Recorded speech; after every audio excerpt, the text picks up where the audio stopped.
Hello and welcome to the fourth episode of A Divine Twist. Today is a different episode. As you can see, the person that I'm going to interview today is a very special guest, and I love that it's in person, which is a whole different vibe. And we'll get to some funny nuances about this episode. So I am so delighted for the fourth episode of A Divine Twist to introduce you to my sister, Lara. Hi. Welcome. Thank you. I'm so excited for this special episode. Again, I love the vibe and the energy of being face to face for reals in the little studio here. And we also happen to be neighbors. We're coming to you from Minnesota, and it's a lovely spring day. Sunny and beautiful before a snowstorm. Yeah. Tomorrow. All right. So it's kind of sucky that we're having this interview because that means you have cervical dystonia. We're going to get to it though. So again, thank you for being here. Yeah, sure. And thank you for being an awesome human and awesome sister. And so my first question is how did you receive your cervical dystonia diagnosis, and who gave it to you specifically? Sure. So you had started doing this program and this 5-day program, and we talk about our businesses. We're both business owners, and so we talk about our business and all sorts of other things. And so I'm always interested in what you're doing and inspired by what you're doing. And so I wanted to learn more. So I was like, hey, I should probably sign up because I want to know more as a family member and a friend of somebody who has cervical dystonia, Lisbeth. I wanted to see how I could better understand what she was going through. Just to back up, yeah, she's referring to a free 5-day cervical dystonia challenge that I run online virtually, and so that's what she's speaking to. Right. Thank you. And it's a lot of people who sign up are people who do already have cervical dystonia, but there are some people who sign up also, like me, who have family members or friends who have cervical dystonia, and so that was my initial reason for signing up. And during the class, you shared with me a lot of things through all of the research you've done and the work with the Cervical Dystonia Foundation or organization. So it's the Dystonia Medical Research Foundation. Right. And so the more she shared with me, the more I read about all these different people and what their situations were and that sort of thing. And the more I read, I literally thought someone was reading my innermost thoughts. And so I was like, okay. And so we continue to talk more about it during the 5-day program and also after. And then I have a neurologist, and you were like, you should maybe ask your neurologist about this. So I did. I got a follow-up between my normal every 3-month appointments with my neurologist and went to her, and she is not an expert on it. And she'd been treating me for years. And I was like, how come we've never had this conversation? And she admitted that a lot of neurologists do not know a lot about this and have the training for this. And the person who had just left their practice. So she was learning on the job, and I was her first patient to bring this to her attention. And so she actually is the one who, with her manual out and all sorts of photos and research and everything, concluded that, yes, I definitely have this. So what year was that? This year. No, excuse me, late last year, 2023. So 2023. Mm-hmm. And how long have you had symptoms? 20 years? Probably, for sure, 10, possibly 20. I mean, I've had neck issues for a long time, for 20 plus years. So Lara has had surgical intervention on her cervical spine. Yes, I had a C5, C6 fusion in 2001, so 23 years ago this September. This is weird. I just need to share this. What? Okay. Okay, first of all, we're sisters. We're blood related. We have the same father, same mother. I had a hemilaminectomy, which means when they remove the bulging disc from C5, C6 in 2012. Mm-hmm. So you had some hardware put in. I had some stuff removed. Yeah. And I also had some trauma as a 4-year-old child. And we both had head injuries. It's so just a little anecdotal, little backstory. I think is sometimes helpful. Sure. And so that's a long time to have symptoms and to not really know what's going on. So my next question is, that's the next question. How long did you have symptoms? So a long time. Yeah. So were you told by your neurologist what was the root cause of your dystonia? No. No. Okay. I was the one who said, here are the things I think. I had a bike accident, 2 bike accidents in high school, head, shoulder, etc. And then my surgery in 2001. And I had been struggling since college with pain running down my arm, neck pain, symptoms of a herniated or bulging disc in your neck. But I got misdiagnosed and kept thinking I was the biggest, baby on the planet because I kept having pain, and I thought I pulled the ligaments in my neck. I thought I'd done all sorts of things, and nobody ever gave me a real answer until 2001. And when I ended up in the ER because I couldn't turn my head or move my head, and then I had surgery. So, but then I had other things happen between then and now that exacerbated things. I think, so. Okay. What's the hardest part of cervical dystonia for you? The pain is really not enjoyable. That's really tough. I think one of the other things is how many things that you are unable to do anymore. Such as? Like being on a boat on the water, the bouncing on the waves jars my neck and my head. Forget water skiing too. Yeah, I mean, right. Water skiing was, I don't downhill ski. I used to like to downhill ski. I don't run, not that I really enjoyed running, but I did do it. And the bouncing, it's just anything like that, even being on a bicycle, even, before my cervical fusion surgery, the stiffness of my neck and if I held my neck for more than 3 to 5 minutes in one place, doing any activity, painting, biking, cleaning the house, vacuuming, anything, I had significant pain, discomfort, and also the muscles in my traps would start spasming. And it's just tough because you're like, okay, what do I want to do? What do I need to do? And then what is going to happen when I do it? How much downtime or how much am I going to pay for whatever it is? And so you're constantly trying to assess. Like I went to dinner with some of my closest friends the other night, and just sitting and talking and turning my head, in a big booth situation with people I really want to be around and care about.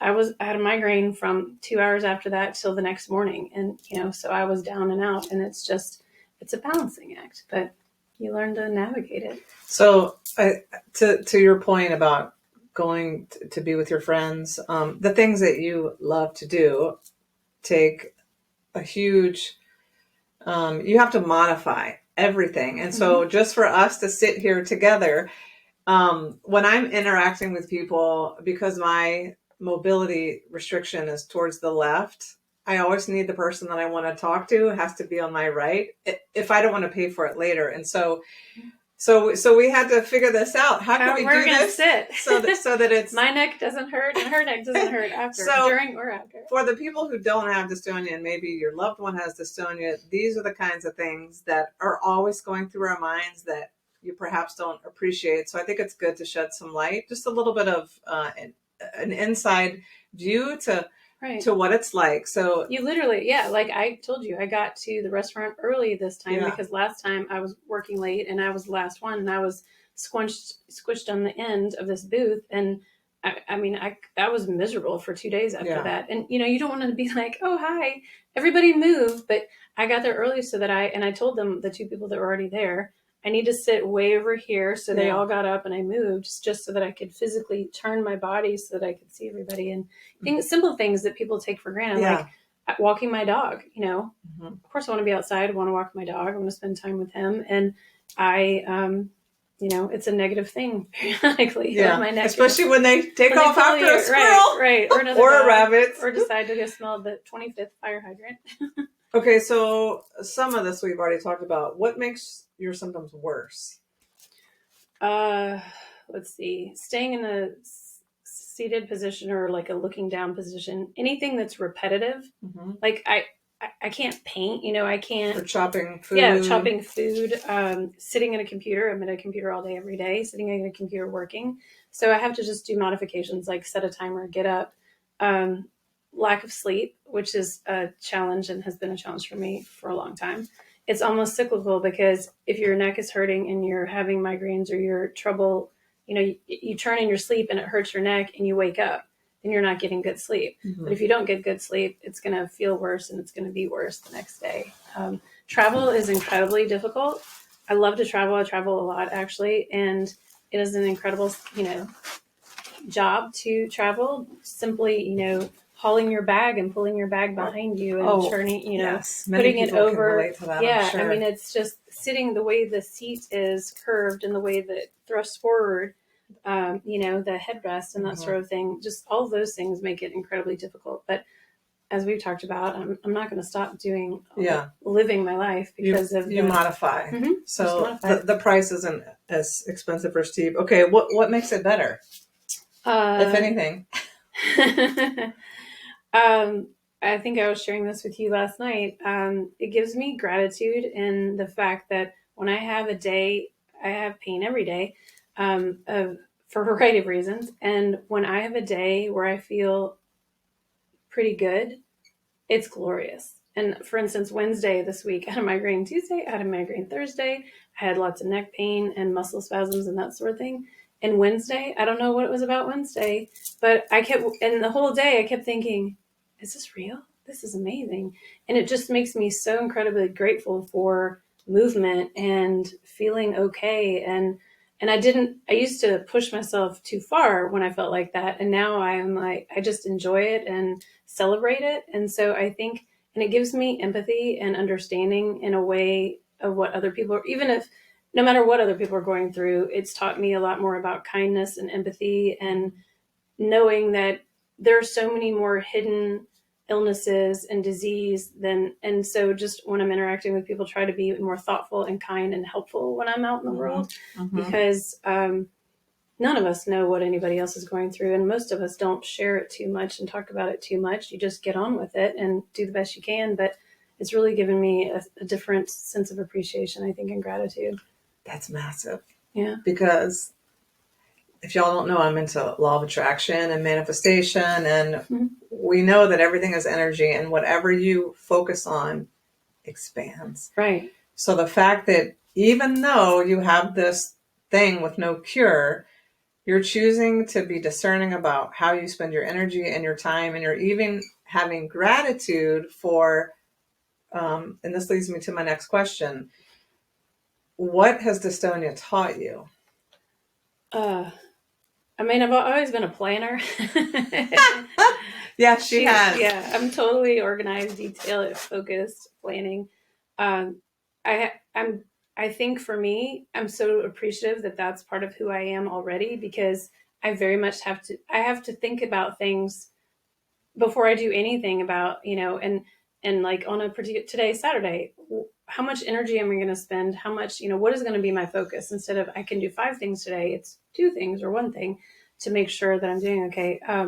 But I think that it's just taught me to be more focused on that and appreciative, and also to understand my boundaries, my emotional and my physical boundaries much better. And you were reading this thing right before. Do you remember what it said? Okay, so I love angels, and there's one archangel, Raphael, who's the angel of healing, supposedly.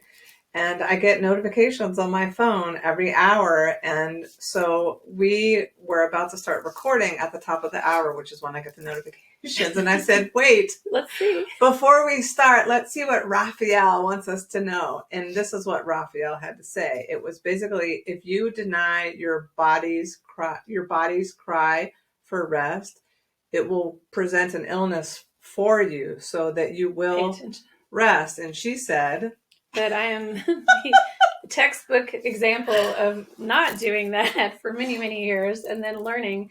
And so that's one of the things. I've had a couple of, I had, as we probably may talk about, a pretty significant head injury in 2018, which is, I think, also what further exacerbated this, knocking my head unconscious. Anyway, but I was doing everything I possibly could and then some, and didn't want to miss out on anything, and never I thought, I'm fine, I can handle it, no big deal. I was borrowing time and energy constantly from my body and myself, and I paid for it significantly. So one of the things it's taught me is to very much appreciate and focus on what's in front of you. Right. And also how to best meter that out to serve me, not just everybody else. Yep. People And pleaser. Yep. and I always, I'm an extrovert. I love to spend time with other people. And from 2018 on, when I had my head injury forward, I've had to be incredibly thoughtful about who I spend my time with, what I do when I spend my time with other people, what I do when I spend my time by myself. And I do a lot more things on my own, because, you have to cancel a lot, and that's tough. And, and people who don't understand that or get it or respect that, I don't have time for it anymore. Yeah. And it's just part of it. And it's something it's also taught me. Yeah. So you got to have bodacious boundaries when you have cervical dystonia. Right. And if you don't, you'll pay a steep price. And It's so incredibly heavy this price. leads me to my next question, which is, what have you had to let go of? Let's see. Definitely being as social as I used to be. And even I'm a single mom, so even being a mom, trying to do it all, and things just aren't as important. Showing up for the people that you care about and they care about you is important, but you also have to also ask for support from them. And even though I had amazing family and friends and support, I wasn't very good at. I mean, not good at all. I fail constantly on this topic, asking for help and support, and not letting people know what's kind of going on, and understanding, that there's a lot more struggle and a lot more challenge that I wasn't letting people in on. And so I also had to let go of that, because that didn't serve me or anybody else, because people couldn't help me or couldn't understand or support me even emotionally if they didn't know, although you don't see it 5 days out of the week, I'm down, and I work dinner, I'm in bed, or I can't do anything. So when I see people, that's like once a month or once, it's very different than what I was accustomed to. I was a go 7 days a week, nonstop, no matter what, always showed up for everything and participated and helped. And I really had to ask the universe and the people in my life for help. So it's quite a gift to receive help. It is. It's very humbling. People want to help you. And so this is a PSA, because in my experience, at least the women who are tapped on the shoulder for this disorder, we like control, and we like to go a billion miles an hour. And so, to Archangel Raphael's point, if we're not discerning about what we are giving meaning to, pleasing other people, working so hard that we're dead on the floor, or we have this condition that literally keeps us from being able to drive in some cases. And so you're so not alone. And I think being female, as a generalization, it's literally in our DNA to be the helper, to be the uplifter, to our own detriment sometimes. So, definitely. So you will get some bodacious boundaries with this condition if you want to thrive with this condition. So thank you for sharing that. That's definitely that's awesome. Takeaway. Okay. Another one of my favorite questions. If you had to do this all over again, let's say tonight you go to bed and you do not have cervical dystonia. Wow. And tomorrow Source taps you on the shoulder and says, "Hey girl, hey, we have a gift for you. It's called cervical dystonia." What would you do differently? It almost makes me cry. Thinking to not have it. What would I do differently? If anything, I mean, maybe you wouldn't change a thing. I think it's a great question, though. Yeah. Because it's perspective. What would I do differently? I don't know. That's Actually, okay. I think the whole, if you knew then what you know now thing. If I knew then, I would have slowed down. I would have listened to my body far sooner. I always thought I was, doing okay and taking care of myself, but I wasn't. I was sleeping, 4 hours a night, trying to do everything, for my son's school and his sports, and, showing up all the time, and my friends and my family. And I would have slowed all that down and been more thoughtful and more boundary focused a longer time ago. So maybe bringing more focus to yourself, being, because I think people in general, but especially women, and maybe even more so moms, if you do things for yourself, we somehow are programmed to think that that's being selfish. Yeah. And if we take, well, okay, I'm going to go to a Pilates class, or I'm going to have a yoga class, or I'm going to walk with a friend at night, instead of spending that 1 hour with my child or my family or my spouse or my significant other or whatever, or volunteering or what have you, that you're being selfish. And that's BS, capital B and a capital Right. S. And Yeah. I don't know where that comes from, but most women I know have felt that or sensed that or Yes. struggled with it and navigated Live that in that. Yeah. time or lived that. Mm-hmm. And you put yourself last every single day, and it's 10:30, well, in my case it's 12:30, or whatever, midnight, climbing into bed thinking, what did I do for myself today? And that used to be the case all the time until Yeah. I got hurt in 2018. And I mean, I couldn't do anything for like a year. And Yeah. so I had no choice, and I reevaluated everything. I mean, I definitely am a person who will take whatever happens and then assess. Every New Year's I do this whole assessment of the year, and every couple of months I do like every quarter assessments, because that's just how I've always been. But that was a complete life overhaul for me. And I think that, no matter what happens, these big milestones in our life, good or bad, we can look back in the before and after. And I mean, that was a pivotal time in my life where I really started shifting. And I'm still not, fantastic at it every day. And that's the other thing I would say, is that it's, don't beat yourself up so much, because if it doesn't go well today, there's tomorrow. And I used to think it was all or none all the time. And if I blew it yesterday, then, it was just done. And that's so stupid. I mean, it's a ridiculous mindset as well. But I think we're sometimes our biggest, critics and adversaries. And so just learning to really support myself and figure out what I needed for myself and how to encourage myself and be like, you know what, today was not the best day. Like we were talking early this morning, I did not sleep well. I was up off and on, asleep, awake and asleep until 5 this morning, and then slept till 8, and then got my son out the door for work, and then I went back to sleep. And it was just this roller coaster of sleep. And that's not great for you, but at least I slept a little longer. Yeah. But tonight I will be making myself, no matter what, and I do. I get in bed sometimes at 8 or 9 o'clock. Yep. I'm not asleep yet for hours, but I read or I, watch a little TV or something like that. But I will know that yesterday was just a day, and that today I have it's a whole opportunity to do it again, and maybe do it a little differently or a little better, or not be so hard on myself. So. Yeah, no, I think that's a huge point to drive home. Number one, you're right in there, because again, it seems like if you're born with operating parts to bear a child, whether you do or you don't, it's inherent in who we be.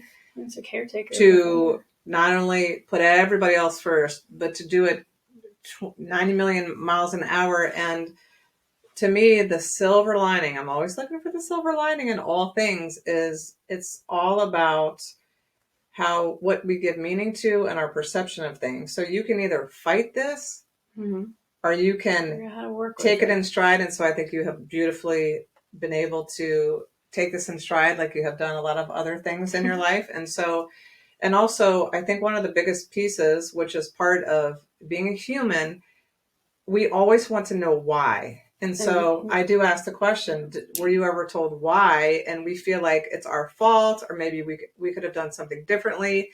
And so I do like to pose a question, would you do things differently? A lot of people say, I would have raised my hand sooner. I would have said, dude, I'm struggling over here. That's my biggest regret, is that I didn't start talking about this sooner. Yeah. But I had to do my own healing. I had to do my own 8 years of dark nights of the soul of hell to be able to be in a grounded place, to be able to say, you know what, I need to say something about this. Right. And I didn't even know it existed until you. So, I mean, I struggled, but I was just like, well, this is just, I had my surgery 23 years ago. And for fusions, if you don't know, eventually the discs above and below, and I've got a plate and screws in my neck. And so I can't do a lot of things. I can't lie on my stomach. I can't do a lot of things. And so I just got used to it. I'm like, this is just how it is. Yeah. And so I just presume that this is how everybody who has this surgery feels. And then you started, you had your surgery many years later, and then you were having issues. I'm like, see, it's just people who have cervical issues. Yeah. So, yeah. So what do you wish for people to understand or know about cervical dystonia? That it's not their fault, and that it is a serious very serious, rare but serious condition, and that it is incredibly difficult. So supporting somebody who has this is very important if you want to do something to help ease their situation, because it's, as you said, there's no cure. It's not going to necessarily go away, and you just have to figure out ways to navigate through it as smoothly as possible, and understand also that it ebbs and flows like most things in life, and you're going to have good days and bad days, and when someone has a good day, it doesn't mean it's gone, or that they're pretending, or that they're not really as severely injured or hurt as they are. That's a definite thing where it's like, well, you did this yesterday. You're fine. Let's go. Right. Or get up. Or well, I don't understand why you can't do the same, something 3 days in a row when you could do it 1 day in a row. Or, why are you in bed today? Like, what's going on?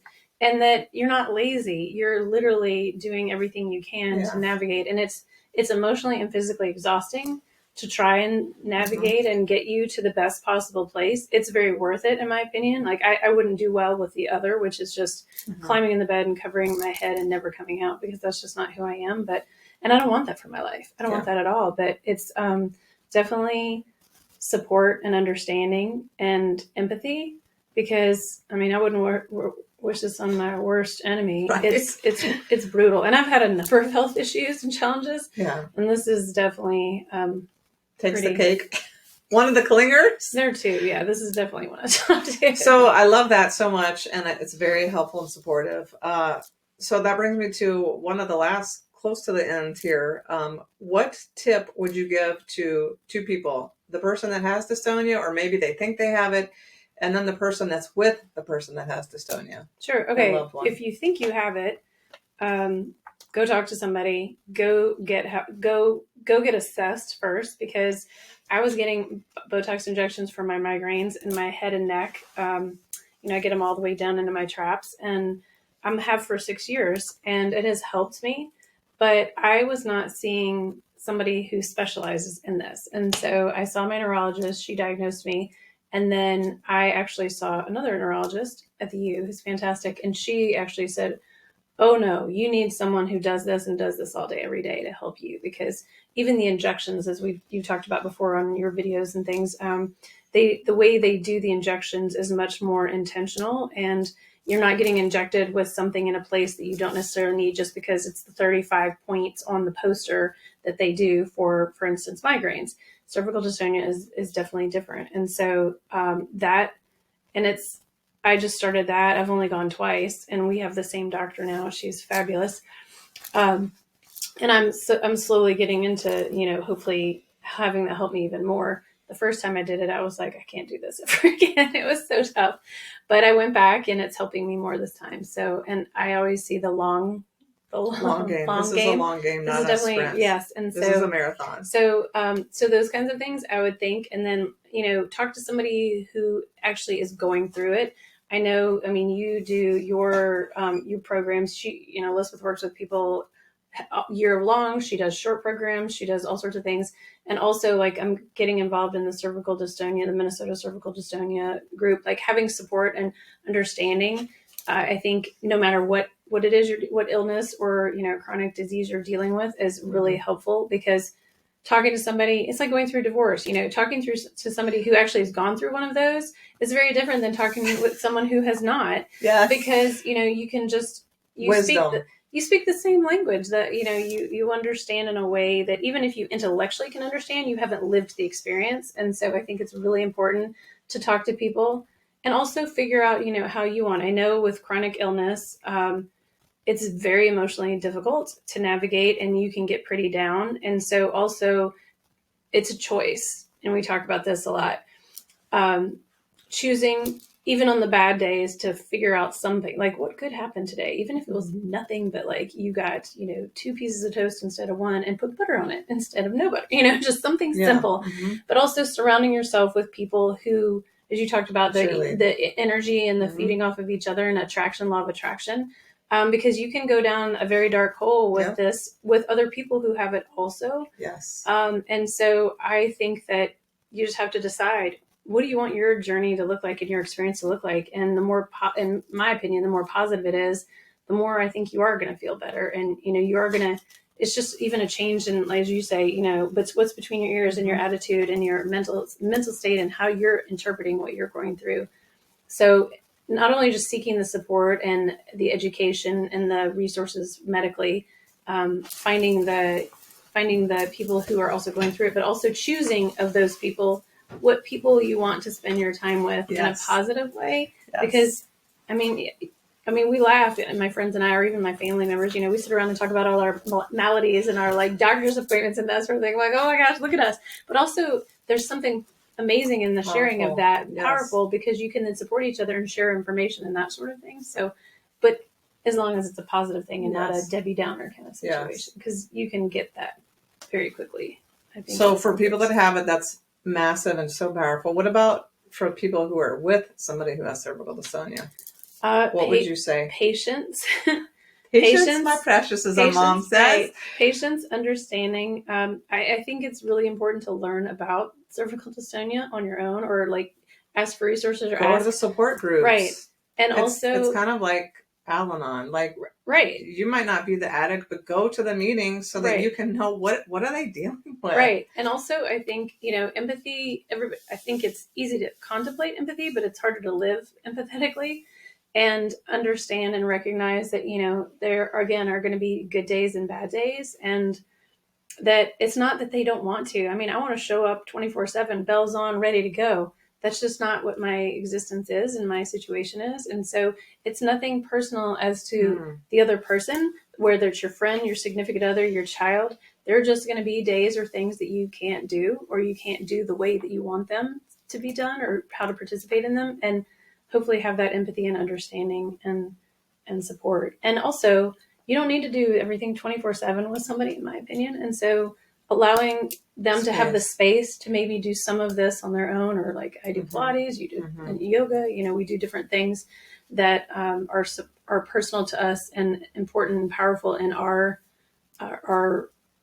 journey, because it's not even a recovery, it's just a continuous journey. And so, I do Pilates, and I go to a stretch lab, and I do physical therapy, and these are things that cost money and they take time, but they're incredibly important to me to be able to be involved in and participate in the world as much as I want to. So supporting that. Awesome sauce. Okay. I love that so much. And also this is like needs to come out of my soul, is that like, if I could wave my magic wand and just erase dystonia from all humans on the planet, I would have done it already. We don't want this condition. And so for those of us who have people in our lives, we love you and we thank you. And oh my gosh, it helps our well-being 175 billion% when we just know that you have our back. Right. Like when we're so crabby and we're tired and we're angry, as my husband would say, it makes our ability to thrive a billion times easier. Oh, and so thank you for all of your freaking amazing answers and your essence and your energy. It's so humbling to witness. And so this is the first time that I've done an interview with someone who has actually gone through my free 5-day cervical dystonia challenge. So I'm going to take this opportunity to share that after I came out of the dark night of the soul for 8 years, it was like this, and I've been a registered nurse for 26 years.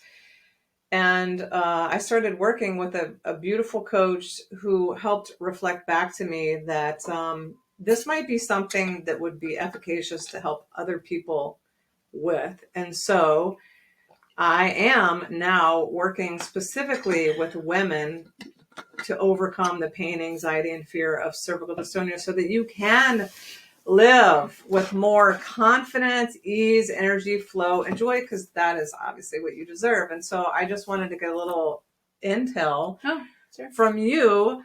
Obviously, you're my sister, so you might just say things because you're nice. However, I actually wouldn't.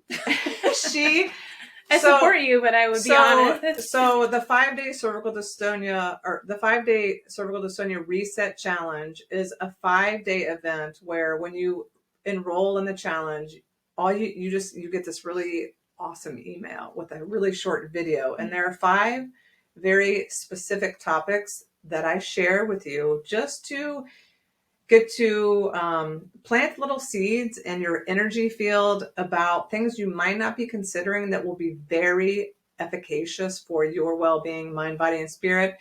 So when you went through the challenge, even though we're literally neighbors, it was virtual. So you got the content. Plus there's a private Facebook group where people can meet each other from all over the world, actually. How, like, was there one thing that stood out that you were like, oh, I never thought about this, or this was helpful? So every single day, her videos are fantastic. Her library that she's created is pretty awesome, epic.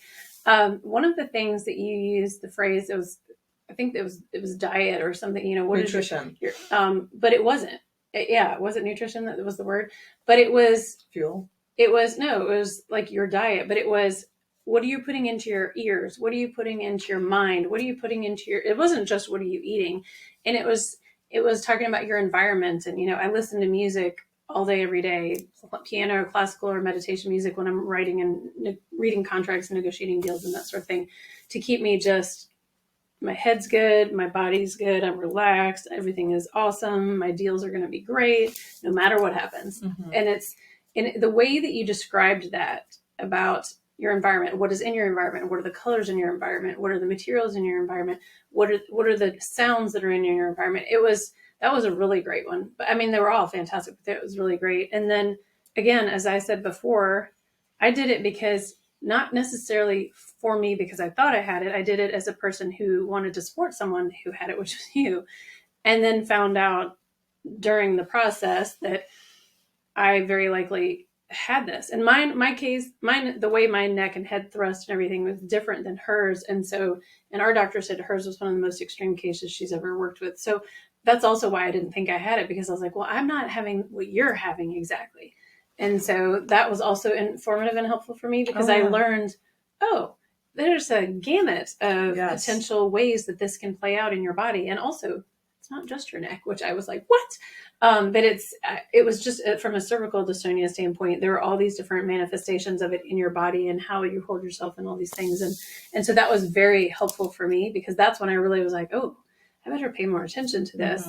And then also it was really cool because, I don't know if you've talked about before in here, but you also do this program that's a longer program. And so I felt like I was just like dipping my toe in. And then when I found out I had this, I was like, okay, well, I need to know more. And yes, I did. Again, I signed up because I wanted to be more knowledgeable and empathetic and supportive of you. And then obviously it turned, and, silver lining, it turned out to benefit me as well. But there's that other program that you do too, that was just the intro for me, and then I wanted to learn more about it, and so that was really helpful. So just a sidebar,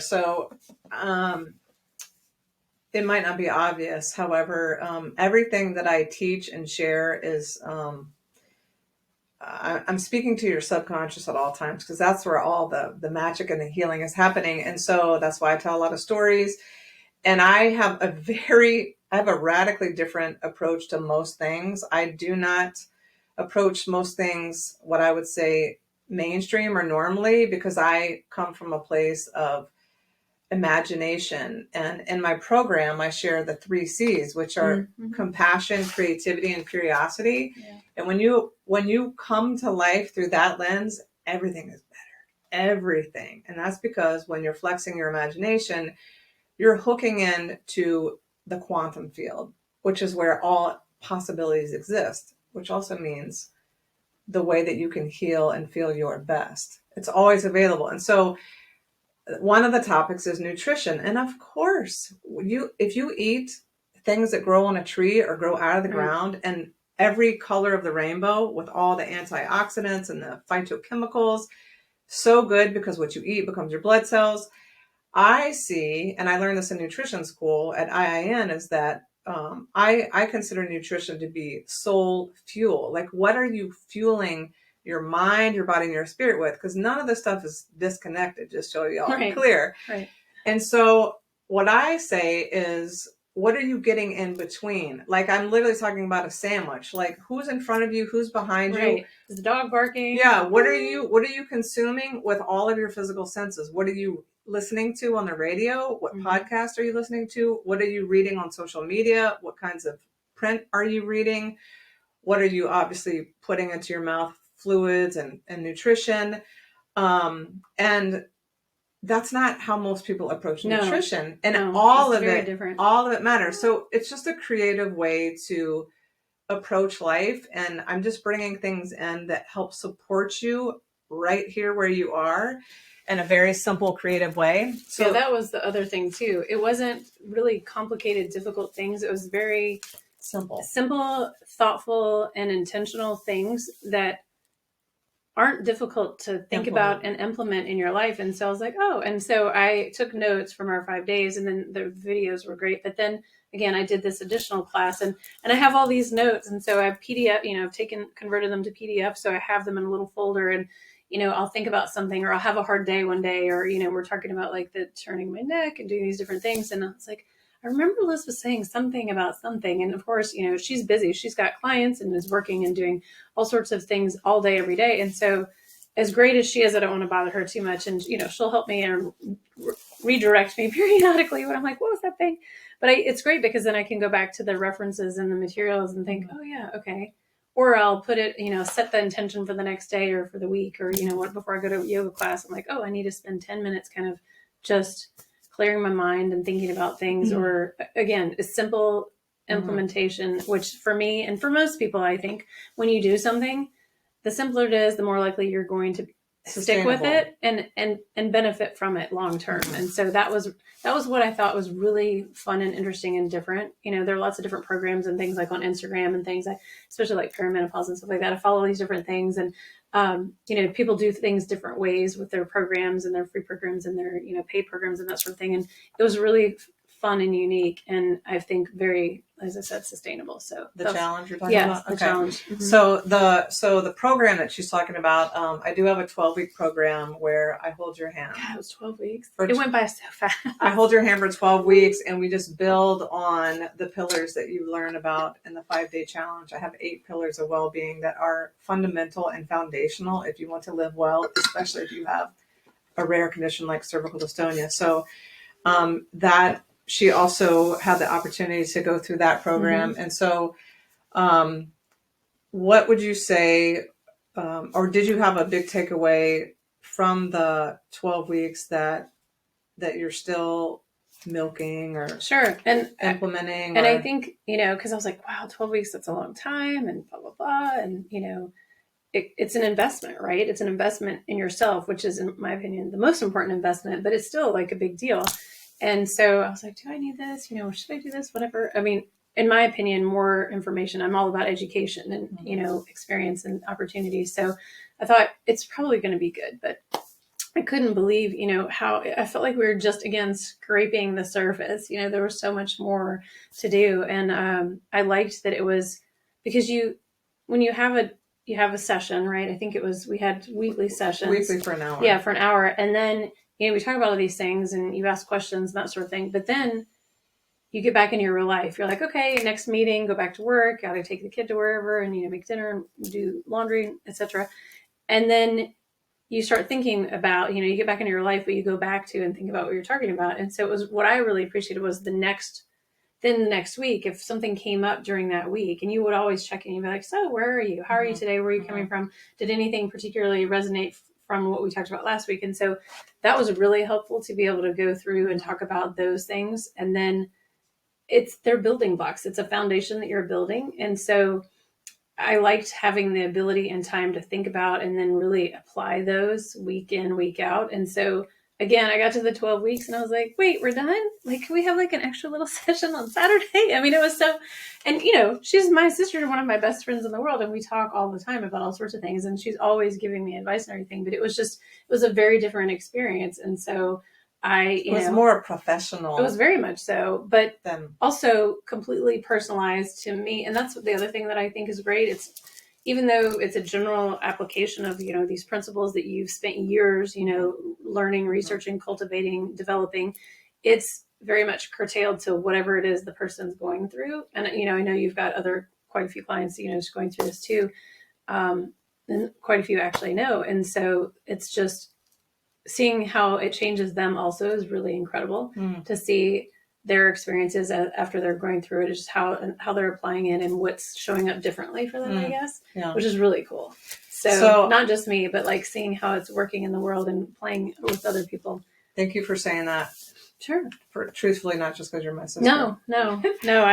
One thing that source is telling me I'm supposed to say is one of the things that I added into my coaching program when I just started working with folks in this particular way, I got certified in something called the Emotion Code by Dr.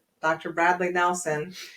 And it's a very simple, very profound energy healing modality that just helps people working with muscle testing and a person's subconscious to release trapped emotions.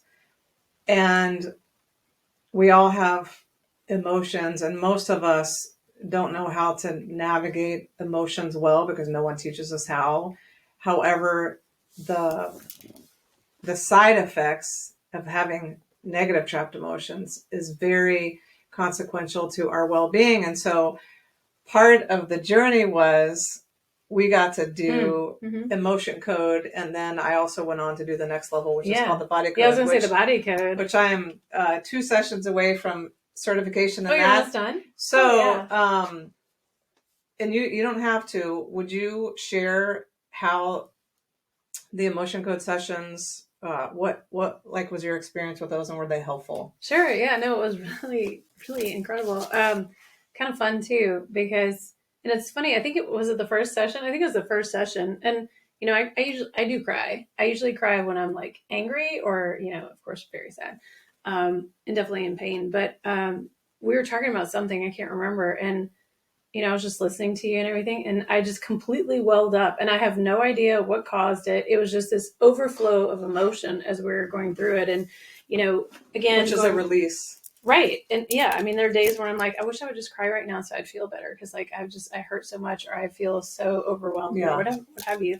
But it was incredible because one of the things too, the takeaways is that, you know, a lot of us navigate life by something happens. We deal with it sort of, but not completely. And then they're like, well, okay, I got to go pick up my kid at 6, and we have, you know, I have a Zoom meeting at 9, and all these things have to get done. I do not have time right now to fall apart. I do not have time to be a pity party and feel bad for myself or feel like I wish I didn't have this chronic illness or what have you, or a tough day or loss of a family member or like illness in the family or something like that.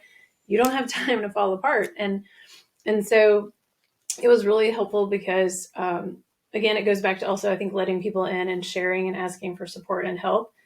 You actually have to do these things. I mean, it's really necessary for your own well-being, physically, emotionally for sure, but physically as well, because tamping all of those down comes up in different ways in the body through illness, as Lisbeth has so well articulated to me many, many times. I was like, yeah, sure, whatever. And she's like, I don't know, the stress is going to get to you. The stress is going to get you. And I'm like, yep, I'm fine. Like I go, I'm fine. Everything's great. I can handle this. I emotionally, intellectually can handle this. And so I'm good. And then you think that you're good and you think that you've processed and done whatever, but then, you know, it comes to rear its ugly head because, you know, you're in an accident or you develop this rare syndrome that now you and one of your best friends has, and like as rare as can be. And you're like, where did that come from? You know? And it's, probably because of all the things that get tamped down. So that was really interesting to like start kind of going through and talking through that and just seeing what happens and comes up. And it was because the process, we ask the subconscious if there's anything that's ready to be released. And so what I love about the subconscious, which is the holder of all these trapped emotions, will take you right to the carotid, right to the jugular, right to the thing that will be the most efficacious for the person to release. And sometimes these are things that have been stored and trapped in the field for centuries. And so one of my clients said it this way. She said, you helped me release things that I didn't even know I had. Oh, definitely. So a lot of people report they feel like they have more space in their heart and they can breathe for the first time, or they just feel more at ease. I was going to say less overwhelmed and more. Or also just more, whatever happens, whatever comes, I'm ready. I'm going to be okay with whatever it is because you're, again, that ease and just sense of okay, I've got space and time and ability to handle it. Yeah. And yeah, and I mean, you always talk. We've talked for years, and I talk to my son about this all the time. You know, you have to feel the feelings, and you have to do that. And I definitely, especially again since 2018, you know, 6 years ago, I had a lot of time on my hands with not a lot of things that I could do. And I mean, even crying like hurt my head and my face from my head injury. And so I just lie there. I mean, I couldn't watch TV. I couldn't do anything for a long time. And so I did a lot of thinking, and it was, you know, and when I go through something, if I'm crabby or have a bad day or I'm irritable or whatever, I will eventually, you know, I make time. I won't go out. I will like spend time with myself and say, okay, that's weird. What exactly did I do that? Like, what's really going on here? What's the emotion? Is this fear? Is this a sense of vulnerability? Is this an inability to control the situation, which is really big for us with control, you know, challenges.